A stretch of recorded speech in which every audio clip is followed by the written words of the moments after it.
మండలంలోని పశువుల్లంక గ్రామం వైఎస్ఆర్ వారధి ఉన్న దివంగత మహానేత మాజీ ముఖ్యమంత్రి వైఎస్ రాజశేఖర రెడ్డి 77వ జయంతి వేడుకలు పశువుల్లంక వైఎస్ఆర్సీపీ గ్రామ కమిటీ అధ్యక్షులు దూళ్లుపూడి నాగు ఆధ్వర్యంలో కేక్ కట్ చేసి రాజశేఖర రెడ్డి విగ్రహానికి పూలమాలలు వేసి నివాళులు అర్పించారు. ఈ కార్యక్రమంలో మురమల్ల మాజీ సొసైటీ అధ్యక్షుడు సుంకర నాగబాబు మాట్లాడుతూ సంక్షేమం అంటే రాజశేఖర్ రెడ్డి అని, అలాగే మాజీ ముఖ్యమంత్రి జగన్మోహన్ రెడ్డి పేద బడుగు బలహీన వర్గాలకు పార్టీలకు అతీతంగా కులమత భేదాలు లేకుండా సంక్షేమ పథకాలు అమలు చేశారు అని, కానీ తెలుగుదేశం ప్రభుత్వంలో ఎన్నో హామీలిచ్చి గాలికి వదిలేశారని, అలాగే జనసేన అంటూ పవన్ కళ్యాణ్ పెద్ద ప్యాకేజీ స్టార్ అని శుంకర నాగబాబు అన్నారు.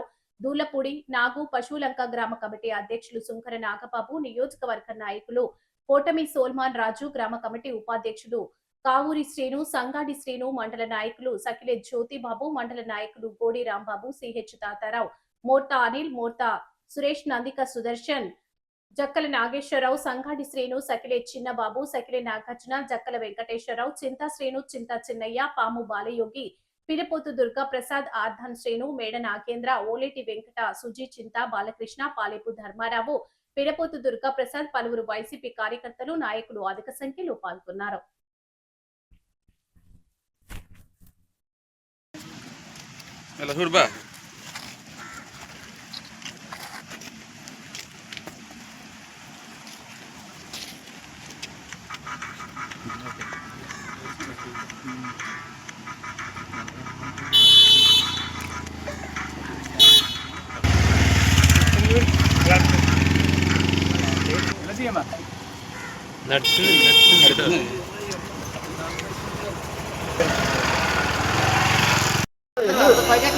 వెళ్ళండి పైకి ఎక్కండి.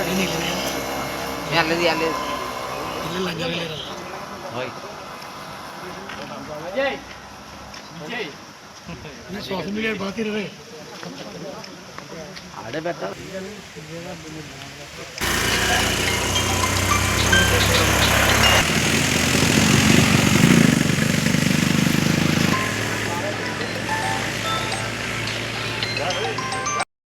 పశువులంక గ్రామ వైఎస్ఆర్ కుటుంబ సభ్యులందరికీ రాజశేఖర రెడ్డి గారి 77వ జయంతి శుభాకాంక్షలు తెలియజేస్తున్నాం.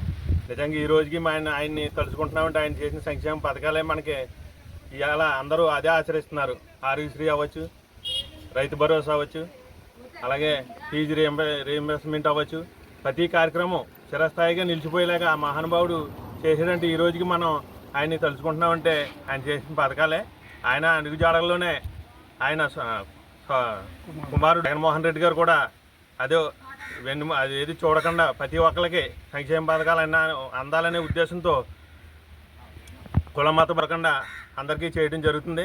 అదే ఇప్పుడు గవర్నమెంట్ చూసుకుంటే ఇప్పటికి వచ్చి ఏది కూడా అనుకున్నది ఏది కూడా అమలు జరపలేదు. కనీసం ఒక వీడియో పెన్షన్ కూడా ఇవ్వలేకపోయిన పరిస్థితిలో ఉన్నది. మేము అది చేసాం ఇది చేసామని గొప్పలు చెప్పుకుంటున్నారు. ఆ రోజు మన జగన్మోహన్ రెడ్డి గారు ఉన్నారంటే నిజంగా ప్రతి ఒక్కడికి ప్రతి ఇంటికి ఆ పార్టీ ఈ పార్టీ ఆ కులం ఈ కులం అని చూడకుండా ప్రతి ఒక్కడికి సంక్షేమం అనేది అందడం జరిగింది. ఈరోజు చూస్తుంటే అందరూ ఇప్పటికే చాలా తప్పు చేసాం, విసిగెత్తిపోయామని, చాలా ఎప్పుడు వస్తుందా ఎలక్షన్ అని ఎదురు చూస్తూ మళ్ళీ రాబోయే కాలంలో మన జగన్మోహన్ రెడ్డి గారిని మళ్ళీ ముఖ్యమంత్రిగా చూడడానికి అందరూ ఎదురు చూస్తున్నారని కోరుకుంటున్నాను. చెప్పండి. అలాగే జనసేన పార్టీ అని వచ్చిన నాయకుడు మన టైంలో ప్రతిదానికి నేనున్నానని ఎన్నో ప్రకటనలు పలికారు. ఈరోజు దేనికి కూడా నోరు మెదపడం లేదు. ఒక మహిళల విషయంలో కానీ ఏదైనా పోలీస్ వ్యవస్థ కానీ ఏదైనా ఉన్నదంటే దేనికి కూడా నిమ్మకి నీరెత్తినట్టు ఏదో రావడం, ఏదో ప్యాకేజీ స్టార్ లాగా తిరిగేసి వెళ్ళిపోవడం తప్ప కానీ ఏ విషయంలోనూ కూడా స్పందించడం జరగట్లేదు. రాజశేఖర రెడ్డి 77వ జన్మదిన శుభాకాంక్షలు తెలియజేస్తూ ఇక్కడికి ఇచ్చేసినటువంటి వైఎస్ఆర్ పార్టీ కార్యకర్తలు, అభిమానులు, కుటుంబ సభ్యులు కూడా అందరికీ పేరు పేరున కృతజ్ఞతలు తెలుపుకుంటూ, మరి మహానుభావుడైనటువంటి వైఎస్ రాజశేఖర రెడ్డి గారు ఎన్నో సంక్షేమ పథకాలు కూడా ప్రతి ఒక్కరికి, ప్రతి ఇంటికి, ప్రతి గడపకి కూడా ఇవ్వడం జరిగింది. ఆ ప్రభుత్వంలో ప్రతి కులమత భేదం లేకుండా, పార్టీ భేదం లేకుండా అన్నీ కూడా ప్రతి ఇంటికి ప్రతి సంక్షేమ పథకం కూడా తలుపు తట్టేది. మరి ఈరోజు చూస్తే ఏ పథకం రావట్లేదు, ఏ తలుపు తట్టట్లేదు.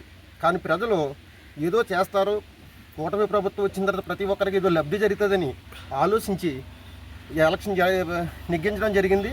కానీ ఎటువంటి కూడా సంక్షేమ పథకాలు ఎవరికీ కూడా లేవు. అప్పుడు మా జగన్మోహన్ రెడ్డి గారు ఇంకొక 2 సంవత్సరాల పరిపాలన ఇంకా అయిపోతుంది. ఈ 2 సంవత్సరాల పరిపాలన అయిపోయిన తర్వాత ఎప్పుడు జగన్మోహన్ రెడ్డి గారు వస్తారు, మనం ఆయన ముఖ్యమంత్రి ఎప్పుడు చేయాలి, ఎప్పుడు సంక్షేమ పథకాలు అందాలని ప్రతి ఒక్కరూ పేదవారు అవ్వచ్చు, బడుగు ఈయన బలగారు వర్గం అవ్వచ్చు, ఎస్సీ ఎస్టీ సోదరులు అవ్వచ్చు, ప్రతి ఒక్కరు కూడా ఎంతో ఆశతో ఎదురు చూస్తున్నారు. కానీ ఆ రోజు రాబోయే రోజు ఎదురుంది. అందుచేత ప్రతి ఒక్కరూ కూడా, ప్రతి కార్యకర్త, ప్రతి కుటుంబ సభ్యులు కూడా రేపు రాబోయే స్థానిక ఎలక్షన్లు అవ్వచ్చు, అలాగే అసెంబ్లీ ఎలక్షన్లు అవ్వచ్చు, ప్రతి ఒక్కరు కూడా, ప్రతి కార్యకర్త కూడా భుజం తట్టి రేపు రాబోయే ఎలక్షన్కి ప్రతి ఒక్కరు కృషి చేయాలని అందరినీ పేరు పేరు కోరుకుంటూ మన వెంకటేశ్వర సెలవు తీసుకుంటున్నాం.